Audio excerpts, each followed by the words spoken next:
joining us. We already got like 12 or 13 people online. Love seeing you guys jump on. Thanks so much. We do these lives for you guys. We started doing them because we had a lot of people asking questions, and we wanted to be able to answer those questions live. So if you want to pop down into the comments, you can drop in your question.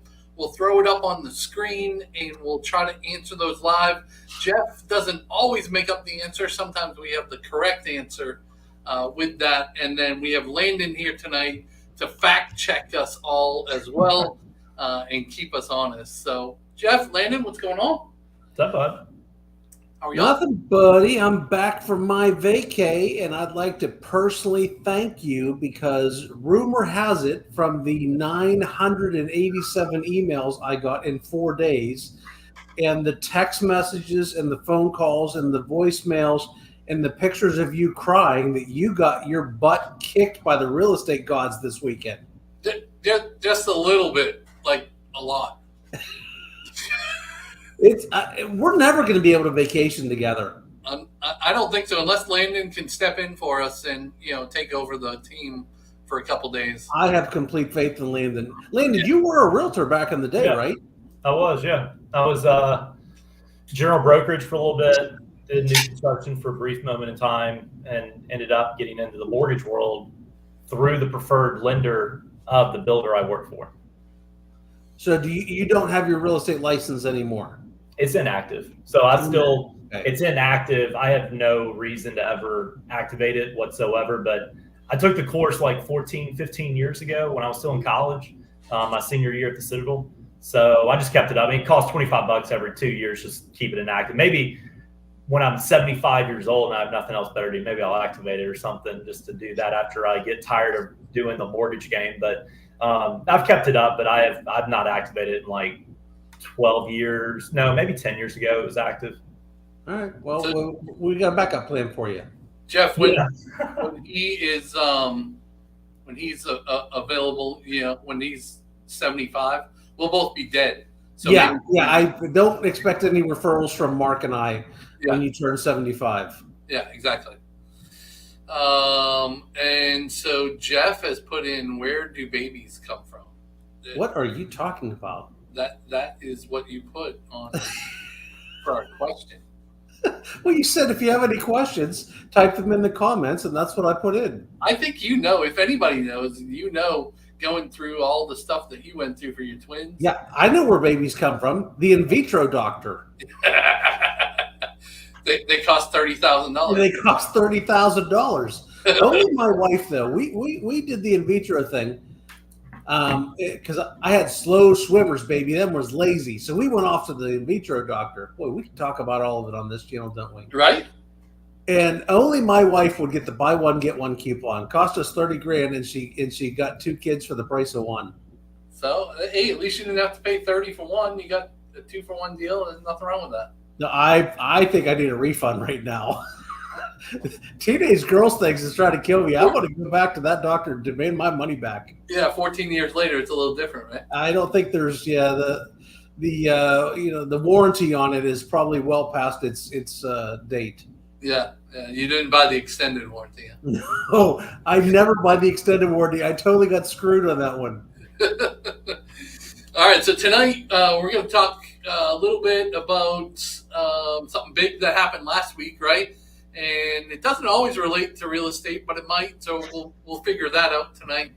So last week the Feds dropped interest rates.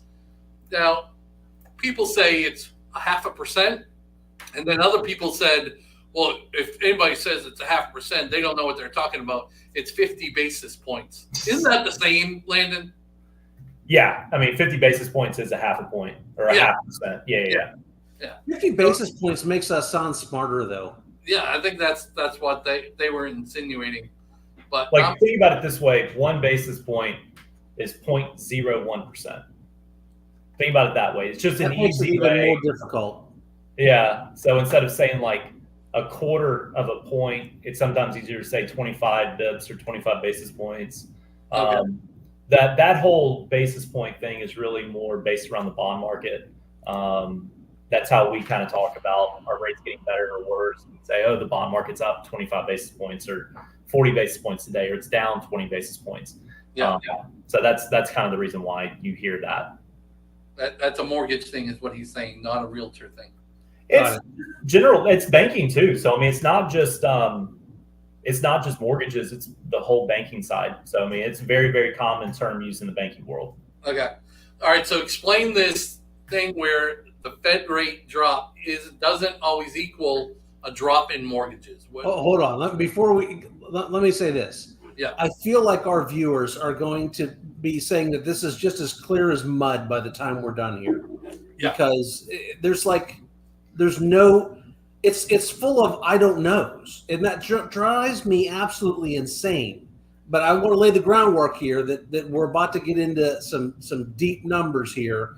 And at the end of the day, it might not make sense to everybody, because the only real way to know about mortgage rates is to wait and see what actually comes out. Is that right, Landon?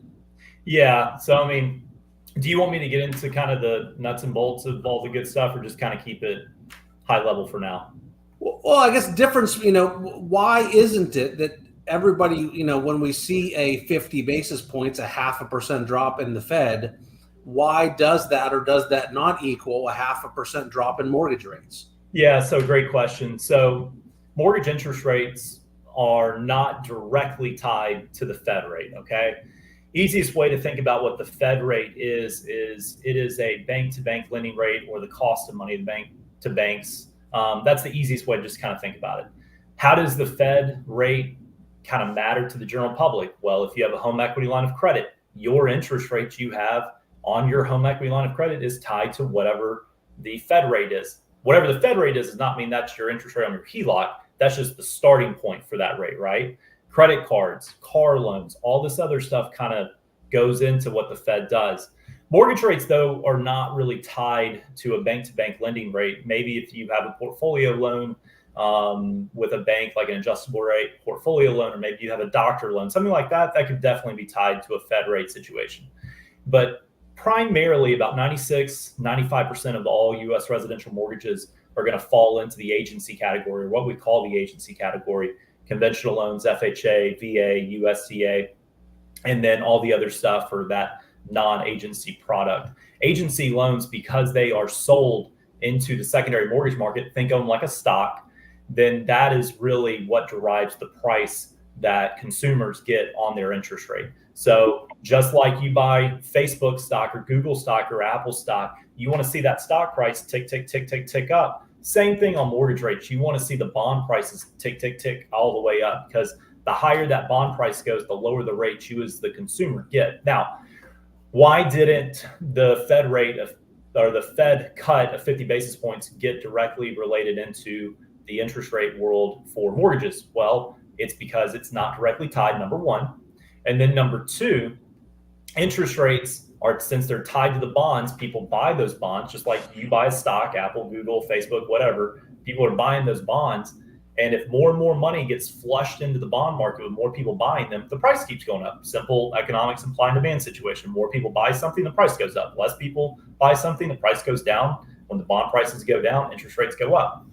Well, what happens is you're looking at key metrics like, number one, inflation. Inflation is still high. I mean, it's getting better, but it hasn't come down yet. That's number one. Mm-hmm. Job growth is still sustained. That's number two.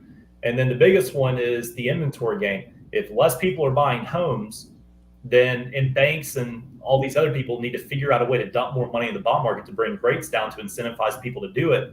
But we're not seeing this low demand situation in the housing market yet. People are still buying homes at a fairly good rate. Now, some regions of the country may be a little different, but I would say, especially in the Charleston area, southeastern United States, and most of the other country, are still a high demand situation, especially for the purchase prices of what the general American and first-time home buyer are looking for. Now, when you get in the $1.5 million, $2 million, $3 million space, I'm sure we're going to be seeing some price adjustments because fewer people can purchase that type of home. But it really comes down to inflation still hasn't dropped where we need it.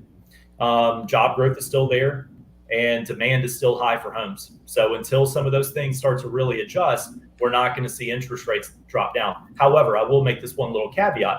Even though you did not see the initial reaction, like what some people thought, over time, about 2 or 3 weeks prior to the Fed meeting and the announcement of the 50 basis point rate cut, you did see a very small reduction in mortgage rates. So it was a very small reduction that was compounded over 2, 3, 4 week period. So we did kind of, in a way, get that nice little rate drop over the last 3, 4, maybe even 5 weeks when it kind of started.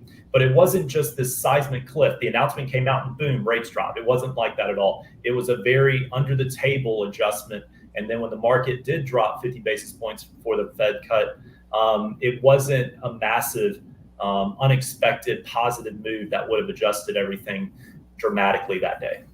Yeah, I was a little caught off guard. I expected a little bit more of a drop. I've heard you preach forever that one doesn't equal the other, but one often does affect the other. And so I thought we would see a little bit more than we did.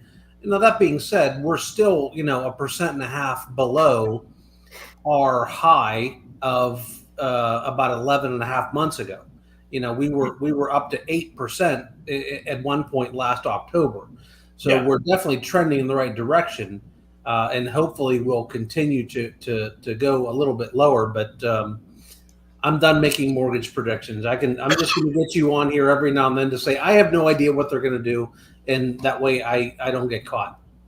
So, I mean, an easy way for people to kind of get a gauge for what's going on a day-to-day basis of mortgage rates, and it's not always perfect, but it's pretty darn close, actually. If you just go to Google and you search for 10-year treasury chart or 10-year treasury yield or something like that, what will happen is you'll see a chart of the 10-year yield or 10-year interest rate chart.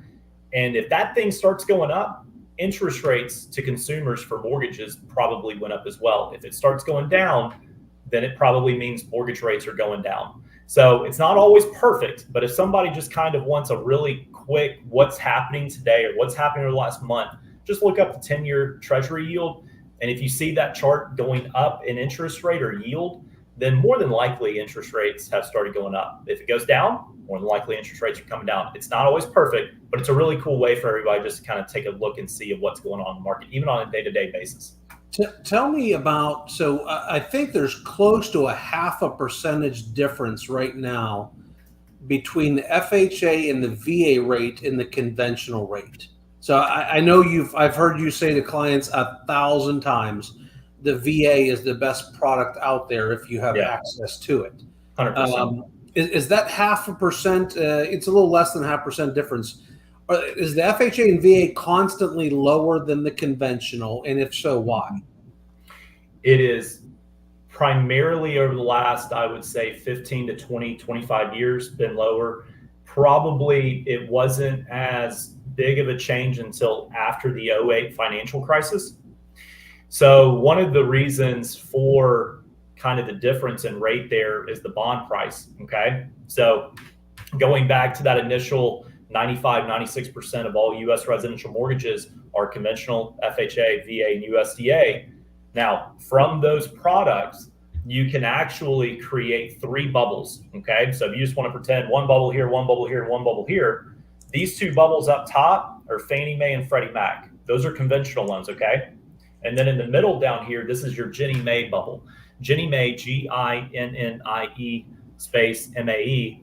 That's actually the government entity that packages up FHA loans, VA loans, and USDA loans and sells them into the marketplace. Fannie Mae and Freddie Mac up here package conventional loans. There's just a lot of money that gets dumped into Ginnie Mae and how they're priced. One of the reasons why you see VA in particular be a lot lower is because VA actually defaults at a lower risk level than any other type of a mortgage. Like literally, I mean, if you look up the default percentage rates, VA historically has a lower default rate, and there's just more money pumped into Ginnie Mae. I don't know the exact like line item detailed reasoning unless I do some research on it. And I don't want to guess on it, but just high level, it kind of falls into a different agencies packaging them up. There's different rules in what types of loans get packaged up. Overall, the risk level to those bonds, that little security like stock the investor buys, is lower risk. And the other piece of it is, which I think is honestly the big one, is Ginnie Mae loans have a full guarantee of payment to the investor. Okay. So basically what happens is if somebody gets a VA loan or an FHA loan and they just stop making their mortgage payment, then the servicer of that loan, so whoever you're making your monthly mortgage payment to, is on the hook for that monthly payment to make sure the investor gets paid. It's kind of the same way with Fannie Mae and Freddie Mac, but it's not as explicit of a guarantee. And I think that's one of the reasons why you typically see the interest rates be lower on those types of products. Mark, I got one more question, and for now, and then I think I see Kevin asked a couple questions. Looks like one for me and one for Landon. We'll get into those, but Landon, I just want to go off that what you just said there. Why wouldn't everybody go FHA over conventional then? So FHA can actually be a really powerful product to use for certain situations. Let's say somebody's buying a condo and wanting to put minimal down, and they don't qualify for some of the income-based conventional benefits. Like there are certain programs out there that are income-based for conventional loans, so you can get a really good rate on a condo. But if you don't qualify for those and you put minimum cash down on a condo rates are higher than normal, regular single family or townhome interest rates. So FHA can be a better interest rate for a condo, depending on somebody's credit. It can also be a lower monthly payment as well. Somebody's kind of in that mid to lower 600, maybe even high 500 credit score range. FHA is going to provide a way cheaper monthly payment than a conventional loan is. One of the biggest reasons for that is, number one, the FHA interest rate is lower than conventional. Going back to that Ginnie Mae securitizing the bond, the investor has the guaranteed payment, right? But the other piece, the biggest piece, is the mortgage insurance on FHA loans does not matter what your credit score is. It's the same price. It's the same calculation for the mortgage insurance, no matter what your credit score is. The problem with conventional loans is monthly mortgage insurance or other types of mortgage insurance are heavily priced out based on what your what your credit score is. And then other key factors like debt to income, what type of property, and a few other characteristics. FHA doesn't matter what type of property, doesn't matter what your credit score is, doesn't matter what your debt to income is. It's the same number. So that's one reason why, depending on credit, type of property, FHA can provide that cheaper payment. Now, why would somebody not want to go FHA? Well, if somebody's got a 740 credit score and they qualify for certain first-time home buyer benefits, number one, 5% down, no monthly mortgage insurance. Right there, you're saving money. Even with a higher rate, you don't have monthly mortgage insurance. Or let's say somebody's got a 640 credit score, 620 credit score. Well, your rate's probably going to be quite a bit higher than somebody at 740, 760, 800 plus. And if you're putting a ton of cash down, even though that rate's higher on that conventional loan because of your lower credit score, you're not paying monthly mortgage insurance or other types of mortgage insurance that you would on an FHA. See, the problem with FHA is if you put less than 10% down and you get a 30-year loan, you have something called life of loan mortgage insurance. You either have to pay that loan off naturally, sell the house, or refinance into a different product to get rid of monthly mortgage insurance. It doesn't fall off. So even if you put more than 10% down or 20% down or 40% down, you will have guaranteed mortgage insurance for 11 years in that situation, putting more than 10% down. Conventional, a little bit different rule. So it really just depends on the conversation, right? That's why you want to work with somebody that's going to run you through a few scenarios and say, hey, listen, it's your decision, it's your cash, it's your money. But if I were you, I would do this, and here's the reason why. Yeah, I've heard you many times come back to clients and say, listen, here's all three options for you. And here's why I think you should go with option A. And some of them are conventional versus FHA if the person qualifies for both. It's kind of good to not pigeonhole it into one solution, but have multiple options. And a lot of this comes down to, are you going to be in the house for 2 years or 20 years also? Yeah. That often makes a huge difference. Yeah, no, 100%. I mean, the biggest thing we're running into these days is some people, I've even done loans for people in the last couple of weeks and even this week that are taking a higher interest rate to get a lender credit for their closing costs because we run the cash difference on the return on investment. And they're like, I'm guaranteeing I'm going to refinance this before 2 years or 20 months or 18 months. All right, they're taking higher rate, getting free money versus getting that lower rate because of that return on investment. So it's not all a one size fits all box. It's really why you want to have a conversation. Whenever anybody calls me up and says, well, what's your rate today? Or somebody's offering you this, Okay, great. There's going to be a lot of further questions in that, because just because somebody has a rate on a closing disclosure or loan estimate, there's a lot more details to what derives that rate, or is that the best option for you. I've even convinced people to take a higher rate over a lower rate product because that actually gave them a cheaper monthly payment. So we got a couple of questions here from Kevin. I'm going to take a stab at the first one, Landon. I want you to back me up on this because it's a cash question. So it kind of fits in your wheelhouse because you see the numbers every day. But obviously it's not a loan product, right? So what is the percentage of closing costs on the buyer side for a cash purchase in the Summerville area? So I think this really depends on a couple things, right? Is this a brand new home, new construction you're doing? Because if it is, you're probably going to be $3,000 or $4,000 more than a pre-owned home in your closing costs. Because when you are getting a brand new construction, the seller doesn't pay the deed stamps; the buyer pays the deed stamps, and those are going to be around $2,200, somewhere around there. Also, there's usually some sort of builder fee that they charge for. New construction, that's $700-800, and then some sort of survey fee that you're also paying. So let's just call it $3,000 to be safe of just new construction. Now, if it's a pre-owned home, I think the total is going to be somewhere around $5,500, $5,000, obviously depending upon the price of the home. Do you agree with that, Landon? What are your thoughts on that? Yeah, I mean, you can look at it from a percentage. The only problem with looking at it from a percentage is a lot of the closing costs are fixed in price regardless of the purchase price or regardless of the loan amount. Yeah. Okay? So that's where kind of the percentage gets thrown out the door in some situations, because if you have a $1 million loan, your closing costs are going to be less percentage of that $1 million loan than a $250,000 loan, right? Right. So I would say in today's world, because most of the fees are fixed regardless of purchase price and loan amount, and I'll explain the differences and what changes stuff in a second, I would say just rough ball guessing a few things, $7,500 to $8,000 is just kind of a rough ball general idea of what closing costs are. And here's really what changes closing costs more than anything. It's your property taxes, homeowners insurance, and mandated HOA fees.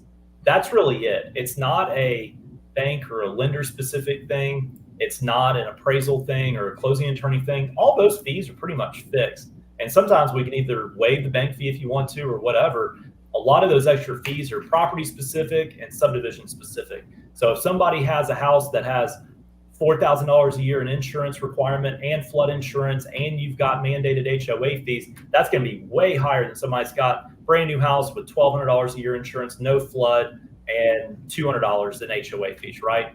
So that's where the percentage kind of gets thrown out. Think of it more like a set fee, $7,500, $8,000, and then depending on the situation, it goes up from there with insurance, taxes, or whatever adjusting. Yeah, I think a lot of people, when they think of closing costs, they think of the cost of the attorneys, the closing side of it, and then the cost associated with the mortgage. But it's actually a lot more involved than just that. Yeah, sorry if you heard Cheddar. Hi, Cheddar. Don't do that. He's gonna come back. Yeah, so I think that's a good answer to kind of encompass everything there. Kevin also asked about 55 plus communities, Jeff. So who's the better builder and the most options? Like, I think this falls into our two favorite in this neighborhood, in this arena, because you can build from the ground up with both of these, right? Yeah, my favorites are Four Seasons in Cane Bay and Del Webb in Nexton, because they have the most options, the most clubs, the most amenity centers, the most activities. They're the biggest and the baddest. If we're looking at from a true house perspective, all these builders have to build to the same codes within the counties.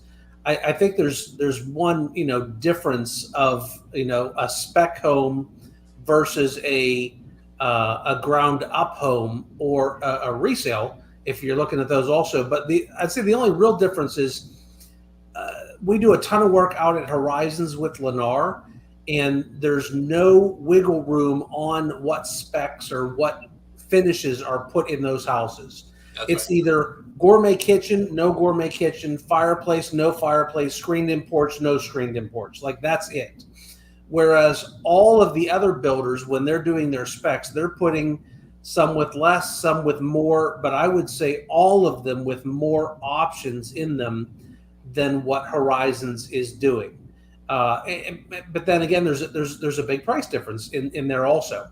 Right. So I hate to not answer your question, Kevin, but it's a little bit more involved than that. It's about the amenities.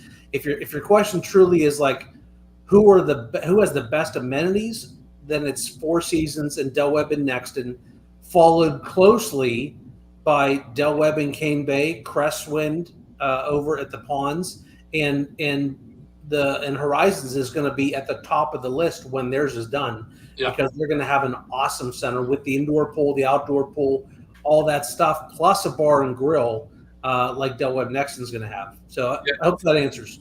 He mentioned most options too.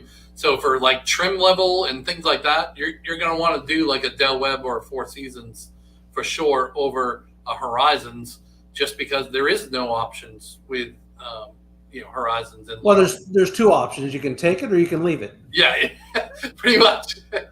That's right. But I don't want to discount that product, because at the end of the day, it's a lovely product they're putting together.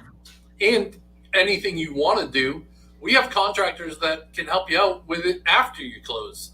Yeah. I mean, we've got one client that decked their house out after they closed because they saved so much on the price of the home. Mm-hmm. They were able to do so many things to their home with, fireplace, electric fireplace, and shelving and closet systems, and the patio of their dreams and all of that kind of stuff. Yeah, if you spend $100,000 less on the same square footage house and then put 60 in, are you ahead? Probably. Yeah. I just have one question on communities and development, because y'all are like the men to know about all this. Yeah. Who is going to develop a subdivision, 55 plus, normal, non-55 plus, doesn't really matter, in the Summerville area that has a golf course? Why hasn't anybody done that? Besides Legend Oaks, like older stuff, right? But there's just no space. The space is more valuable as homes than it is as a green. Really? Now, the only other one I know is Westcott over there. They have those 27 holes in Summerville, North Charleston area. And but then that's been around for like 30 years though, right? Yeah. And Coosaw, of course. Yeah, 100%. But like the newer communities, like the Cane Bays or the Nextons, I mean, they're building these massive things, or the 55 plus with all those amenities. Like, what about like a little 9-hole course or something? Like, why haven't you done that? I'm stoked. Think about how much is already here. I mean, you've got 5 or 6 golf courses basically in the Summerville area.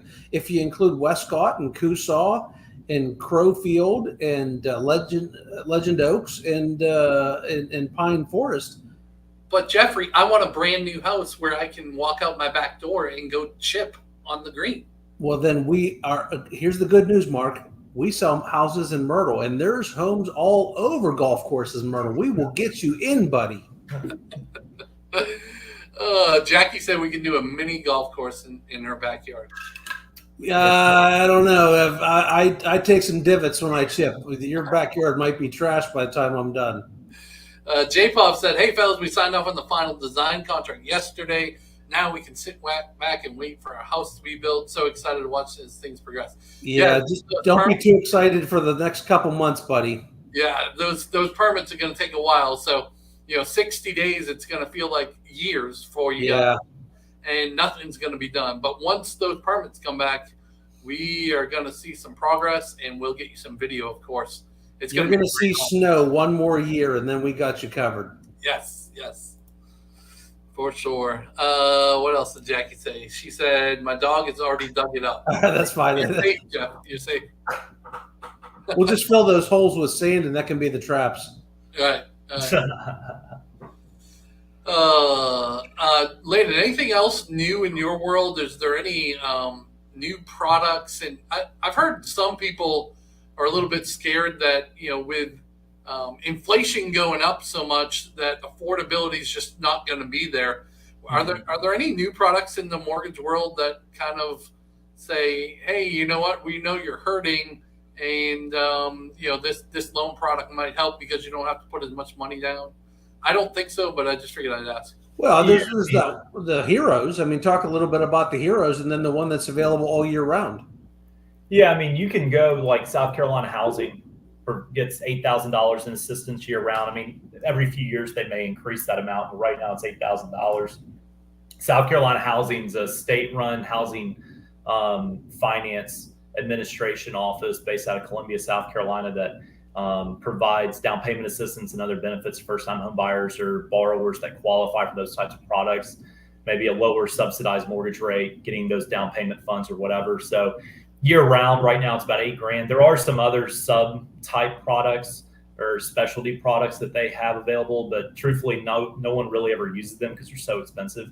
Once a year, kind of what Jeff was alluding to a second ago, something called Hometown Heroes or Palmetto Heroes that we call it here in South Carolina, that usually provides, I'd say about 50% more, 60% more than the normal South Carolina housing benefit. This past year was, what was it, 15,000 this year, 14,000? I can't remember. It's been a few months since it ended. Was it, do y'all remember? I don't. I had 12 in my head. Maybe it was 12. I can't remember. It's been over for about 3 months now or 2 months now. But basically, it's the same product as the normal year-round first-time homebuyer down payment assistance program. But depending on the type of job you have, Palmetto Heroes, think first-time or Hometown Heroes, think firefighters, police officers, school teachers, nurses, active duty military, National Guard, things like that, people that are serving the community. They give you about 50% more money. Cool part with that one is it's actually a lower rate than the standard yearly or year-round product. So the problem with it is it's limited funds. So it comes out once a year, usually around end of April, early May.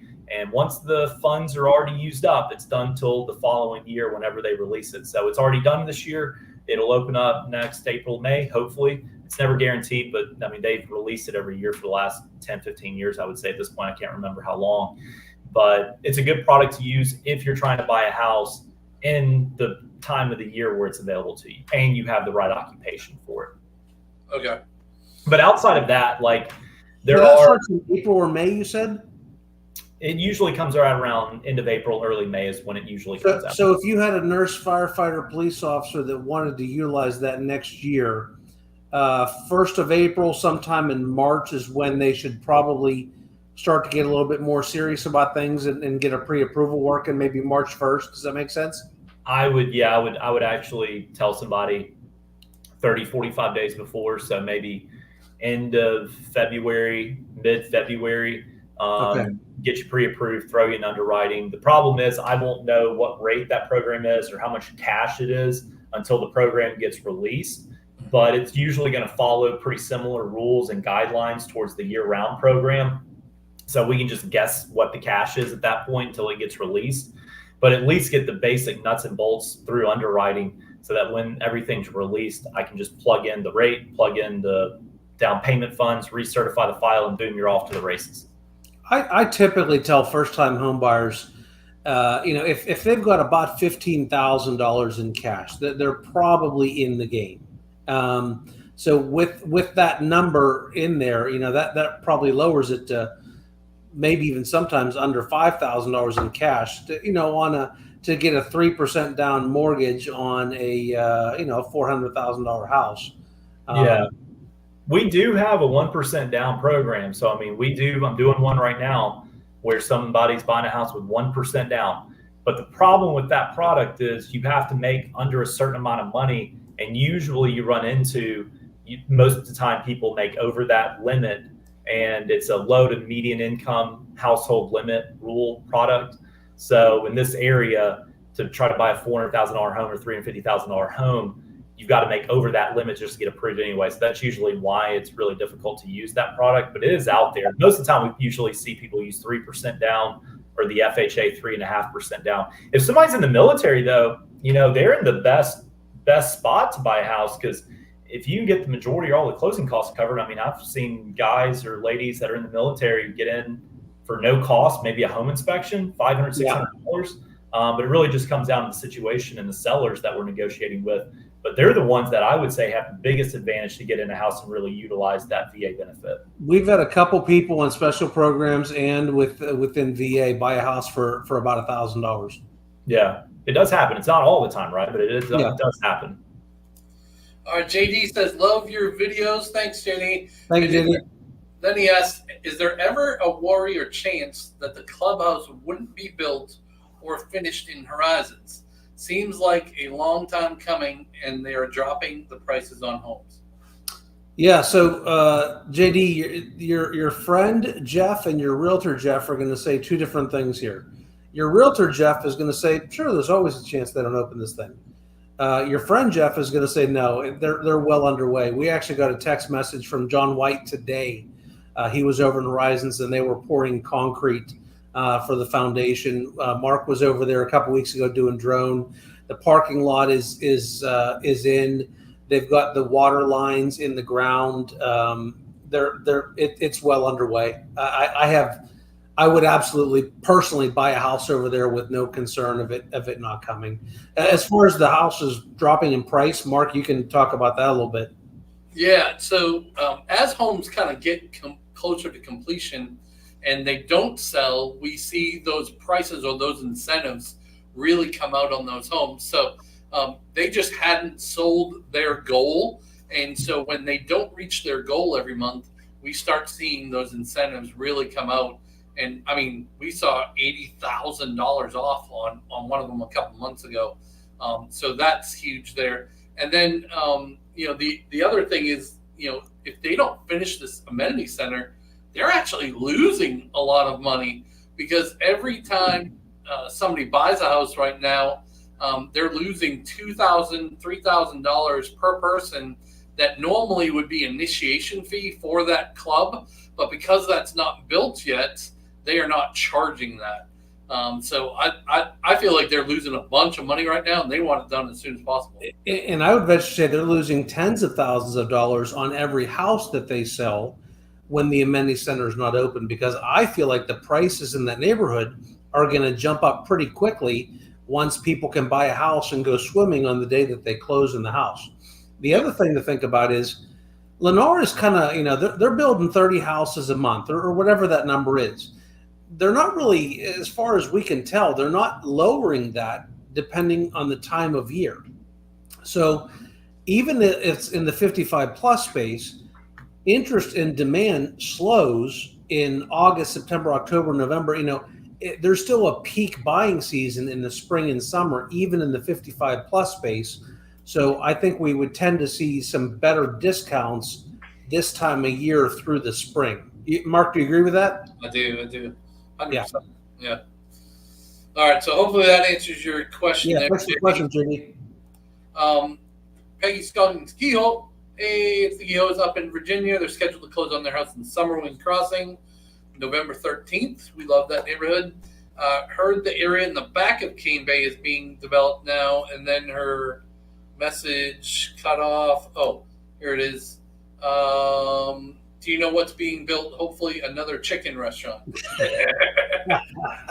Yeah, so I know they're putting a school in the very back there, and I know there's retail going in next to that school, but I have not heard what's going to be there officially. Oh, there's retail back on Black Tom Road? Yeah, there's going to be retail right next to the school back there. Okay, I didn't know that. Yeah, so that will be chicken or a car wash. Car wash, yeah. One of those two for sure. Probably the next one. We've got so many self-storage places going up. It's crazy. Yeah. But we'll be sure to do some video once we hear for sure. At the front of Cane Bay, of course, eventually another grocery store is supposed to come there. I've heard a hardware store is supposed to come up there. So that whole Cane Bay area next in North Creek area is going to be popping for a while, I think. Thank you for your question. And JD said, thanks. That helps explain a lot. You're welcome, Good. sir.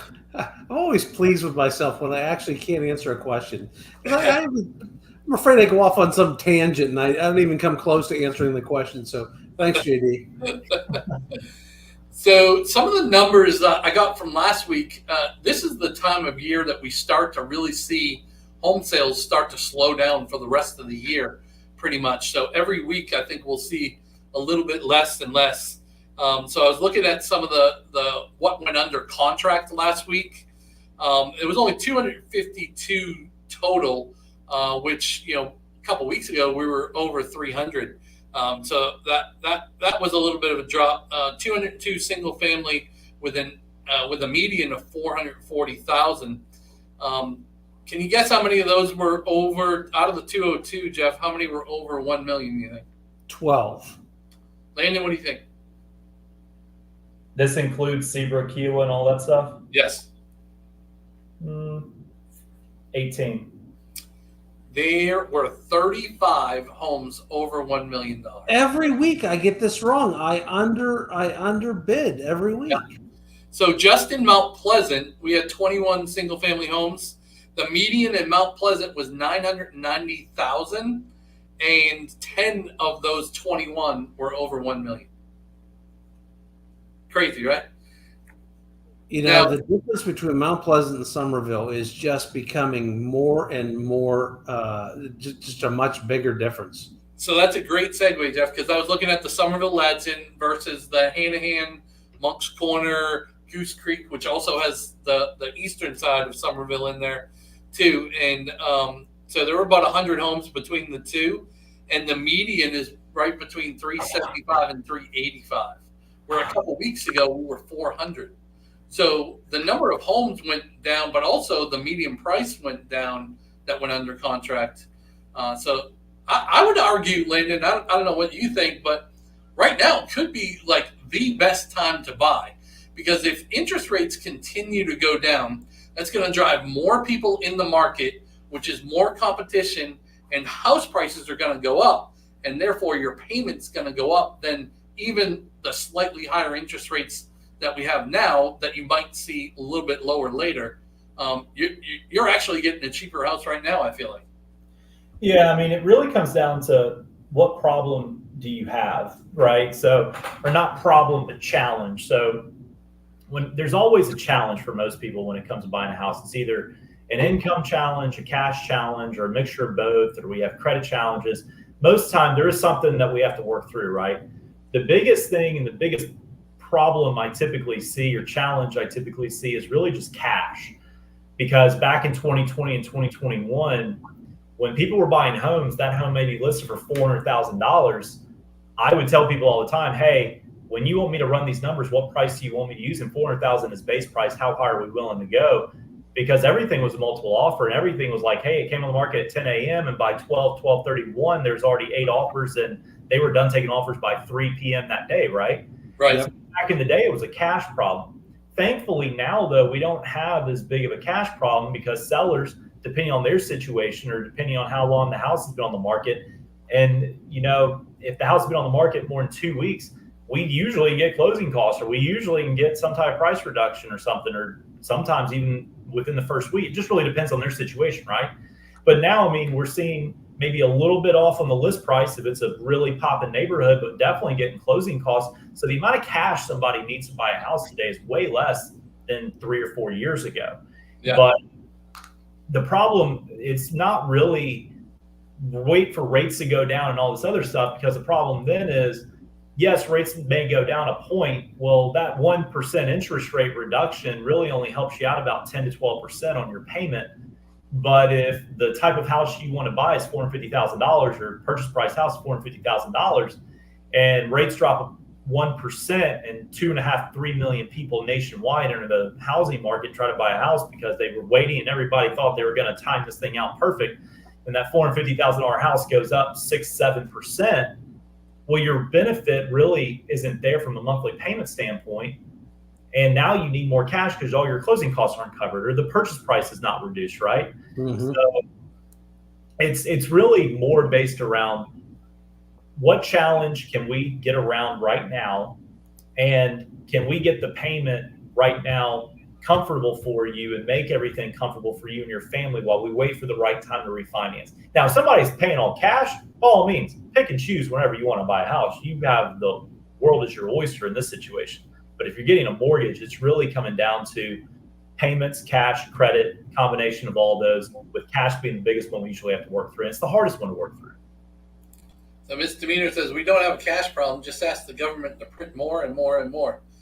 Cover down payments for people and forgive student loans. Yeah. I like Misdemeanor. All right. And then she asks, how is the condo market, if there is one in Charleston, in the suburbs of Charleston? So, Yeah. Go ahead, Jeff. I'll tell you what, listen, hear me when I say this. A lot of the condo market scares the crap out of me in Charleston. You'll always get the good, you'll always get the bad with us. And there's not much of a condo market out here in Summerville. There's very little, actually.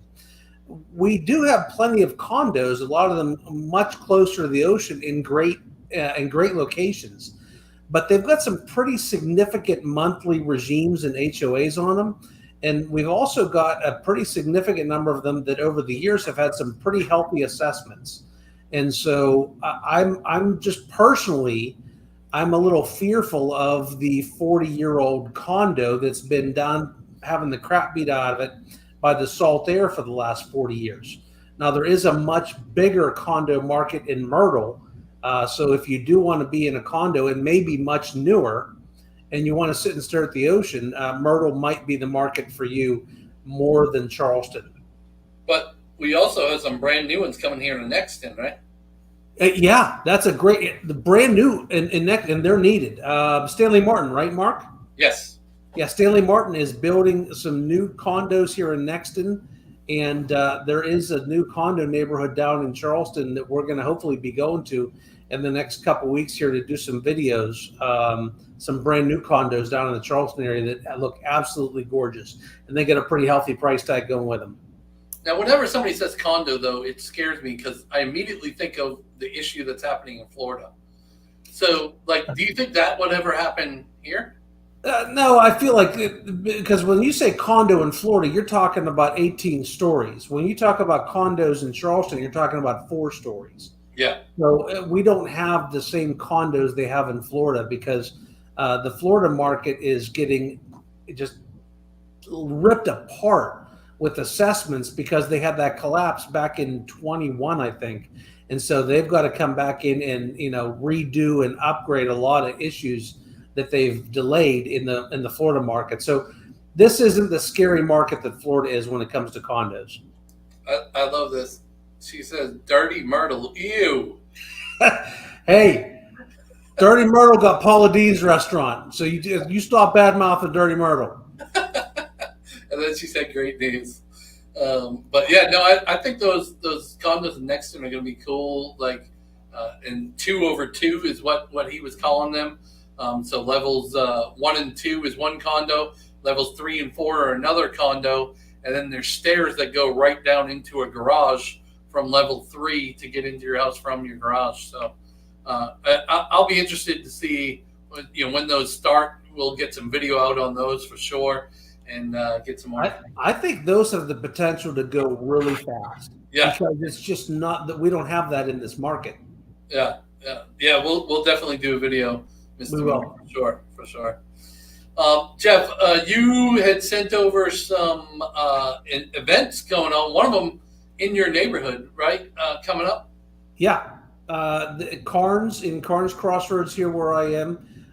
Friday night they're having the big old fall festival, so you come out and hang out. Although Friday night we might be a little, I don't know. You think we could be a little nautical Friday night here? I don't know. Yeah, it could go into Saturday morning. I feel like it really depends on how much more east that storm goes that's coming, and does it go kind of through Tampa? Our friends down in Tampa there, and then not be able to make the turn as much. I feel like we'll have as much or more impacts.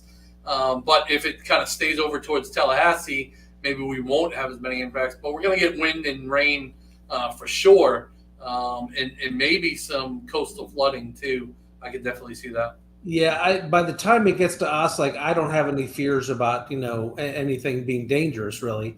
Yeah. This is going to be an interesting one. I haven't seen any trajectory on these before, or haven't paid attention where it comes in and heads towards Kentucky. So hopefully it'll turn left. And sorry, Kentucky, but I'd rather you have it than me. Yeah. All right, then we got a Harvest Festival coming up at Wassamasaw Park. You sent me. I put that one in there just because I think it's fun to say Wassamasaw. Wassamasaw. Wassamasaw. And that's the 28th. And then Flowertown Review. Yeah, this is over at the Flowertown Theater, or we have a little theater here in Summerville, the Flowertown Players. Have you been in there, Mark? I have not. Abby took a little class there though, and it was pretty cool. She said. We've been to a few productions there, and it's a great little theater here in Summerville. It's right down inside Hutchison Square. And so I wanted to throw this out there. They do shows every month, multiple different shows, great stuff at the holidays. Not all kids stuff, like this one obviously isn't for kids, just kids at heart. But I thought this would be cool to show that people that didn't know about the theater. And if you live here, and I know tons of people have been here forever, have never been there, go check their schedule out and go see what they got going on. Hey, and by the way, you might not have known this, Jeff. We bought my mother-in-law a season pass. So it's a yearly pass. She can go to any show she wants. Oh, that's a good deal. Yeah. Especially if it was... Sorry. Your filter's going on? Great. It did. It worked. I was just about to say something about my mother-in-law being a thespian. It stopped. Like right before it came flying out of my mouth, I caught it. Jackie said she's doing trivia on Wednesday night, and she's hosting. Woohoo! All right, Jackie. So I'm actually good at trivia. Are you? I am. Yeah, There's a lot of useless facts in my head.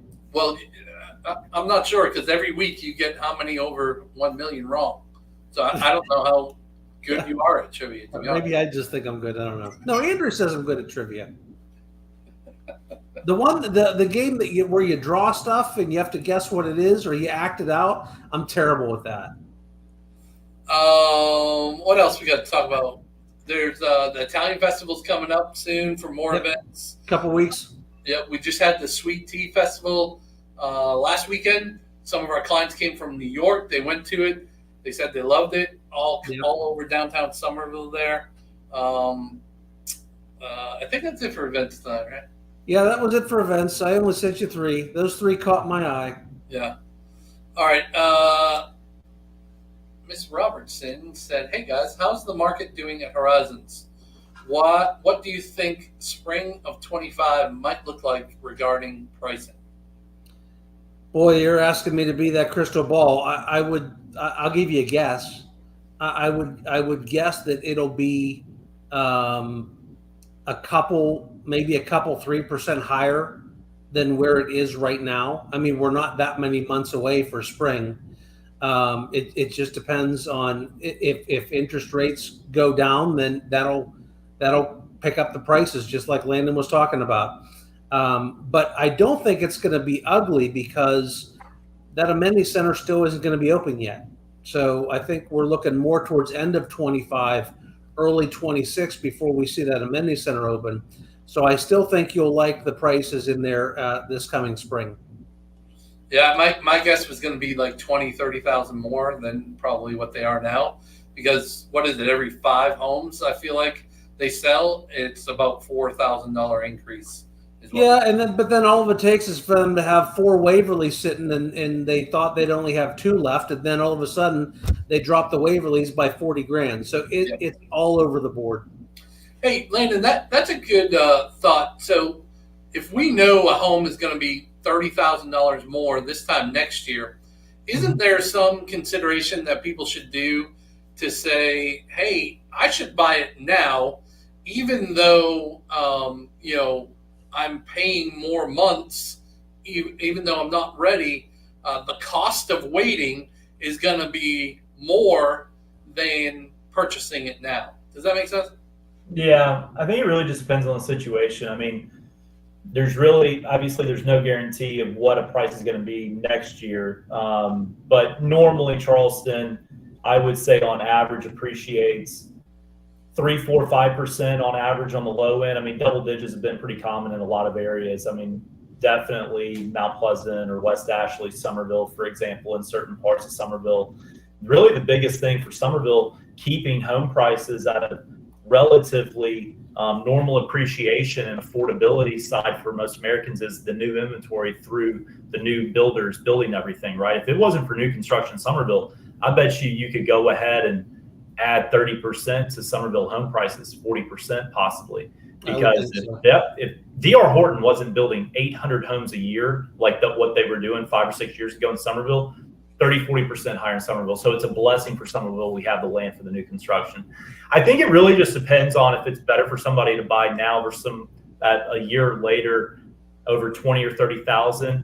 Possibly, I would really make a case for, instead of looking at the price of the home, I would look at what incentives are there now, and does that help you get into the house to save cash, right?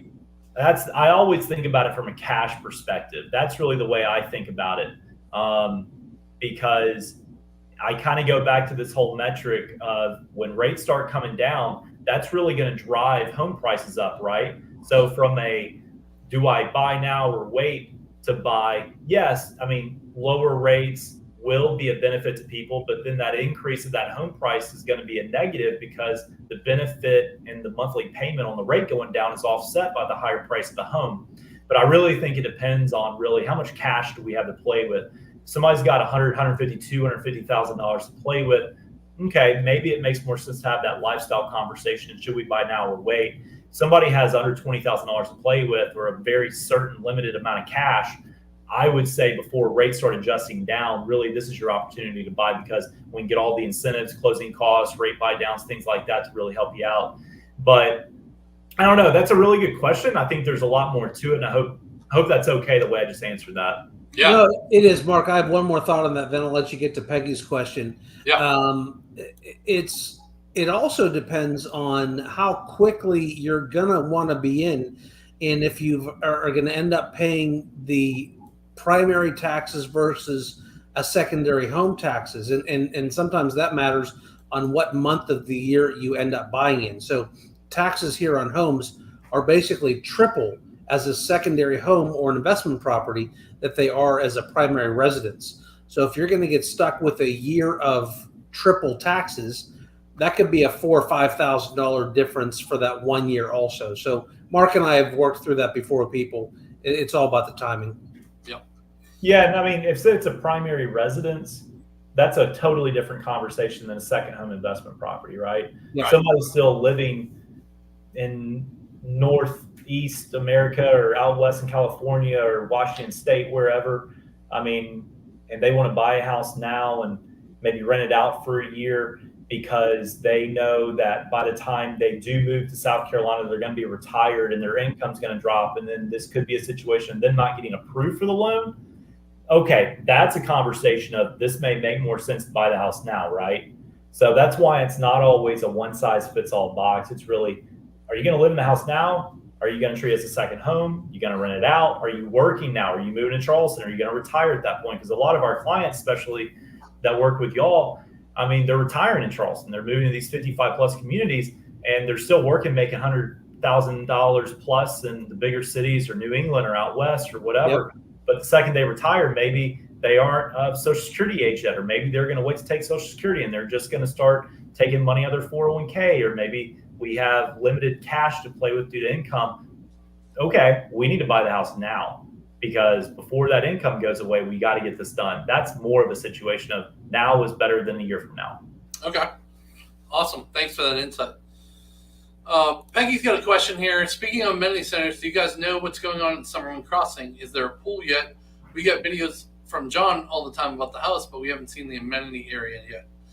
So I'm gonna take your question down, and then I'm gonna share. So this is gonna be the amenity center over at Summerville Crossing, which you've seen before. Just to kind of point out right now what they have done so far. So the 2 pickleball courts, I would say, are 90% done. And this little gazebo that's near it, or sitting area while you're watching, that's pretty much 90% done. The dog parks have the fence up all around them. There's no landscaping or anything like that. So this kind of whole side is almost done. This event lawn I saw them start working on. I have not. I think I've seen that little gazebo done, but I haven't seen them kind of grade this or put this in yet. And then they have not started the pool yet because we're still waiting on Berkeley County to approve the pool permits and all, is what I was told. So that should be by next summer, is what they're saying. That should be done. This parking lot is all paved and all of that as well. So it's going to be a nice in between. It's not going to be the Del Webb or the Four Seasons, 25,000 square foot amenities and all of that. But this is a good in between. I feel like a normal, non 55 plus neighborhood and a 55 plus neighborhood, which is exactly what they targeted for. So hopefully that answers your question there. Also, while we're on Summerwind, let me see if I can go back real quick. There's a new plan that Summerwind has. I don't know if we talked about it yet, Jeff. This traveler plan. So they realized that a lot of their homes were 450,000 and up. And so they came out with this new traveler plan that is going to be a little bit smaller, the 1453 to 1563 square footage range. Most likely 2 beds, 2 baths, and a 2-car garage. But the starting price is down in the 3s, where every other home is in the 4s. So I could definitely see somebody finish with a lot and your upgrades in the mid to low 4s with this traveler plan, where you might not be able to do that. It'll be the upper 4s, 5s for a lot of the other plans. And they're swinging hammers on one right now, so we should be able to get some walkthroughs here pretty soon on what that's going to feel like. And that's going to have like the flex room office too, Jeff, which I thought was interesting. I thought it was going to be like the Athens plan over in Four Seasons and have some competition there.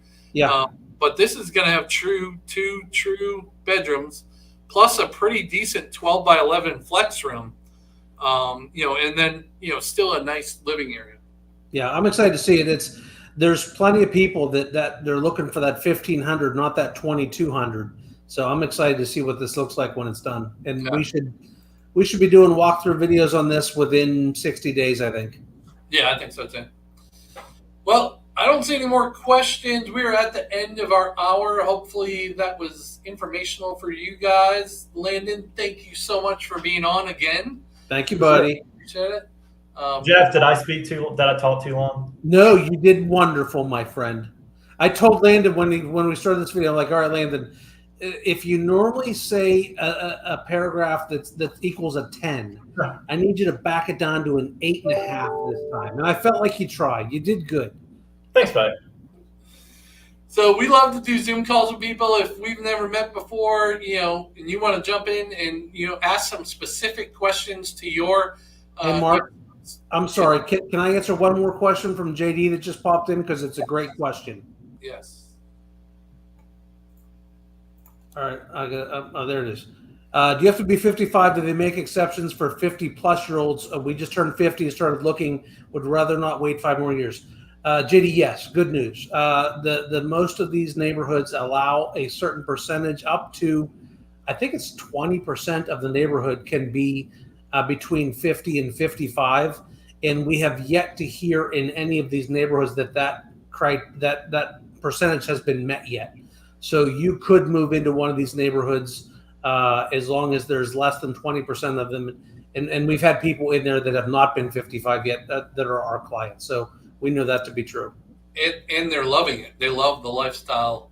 They do. Not being that 55 for sure. Yep. What Landon said is absolutely true. We've got a ton of people in these 55-plus neighborhoods that are actively still in their careers working. They're not retired. I mean, I would be if it weren't for my twins. If I didn't have 16-year-old girls, I would be in one now. I'm 53. I'd be there in a heartbeat. They already aged 2 years? I'm sorry, 15. They're going to be 15 here in a week. They already passed that? Month and a half. Holy cow. December 11th. Hey, listen. I gave you a solid performance for an hour and 4 minutes now. When you put me on these, you said I had to do it for an hour. I'm 5 minutes over now, so I can make up whatever I want. All right, fair enough. Well, we love to do Zoom calls, so jump into this link here. We'll have a QR code pop up at the end for like the last minute once we shut off here, and scan that code. Join a Zoom call with us. We'll figure out what the lifestyle that you want to live here. We'll try to match you to that perfect neighborhood for the budget that you're looking to spend. And we'll see you next week, right? See y'all. Bye. See you guys.